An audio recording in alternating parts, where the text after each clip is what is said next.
will continue by adding files to our newly recreated test repository. As a reminder, we have now one untracked file, which is hello.html.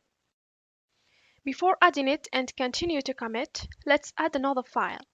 Let's create a file, for example, venus.html, by using the command touch. So we type touch venus.html like this, and then press enter. For now, I will just put a text here. Once you have put a text here, save and then close. Back to the terminal, run a git status command. And now we have the files hello.html and venus.html not tracked. Now I'm going to add these two files, and at the same time I will use the command git add all like this. I use the parameter all to indicate that all the files of this current folder are added to the git staging area.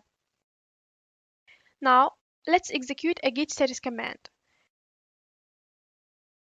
We can see that the two files have been added to the git staging area.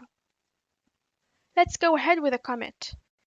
However, this time, instead of specifying the option -m to add a commit message in a direct line on the command prompt, I will just type git commit like this. This will make the main editor configured with Git be used. Concerning the commit message, press enter. This commit message will consist of several lines, adding the file hello and the file venus to the repository. Use simply the function save of your text editor with, for example, Ctrl+S and Ctrl+W to close the editor. Then Git uses what you typed in your text editor as a commit message. We will continue by adding files to our newly recreated test repository.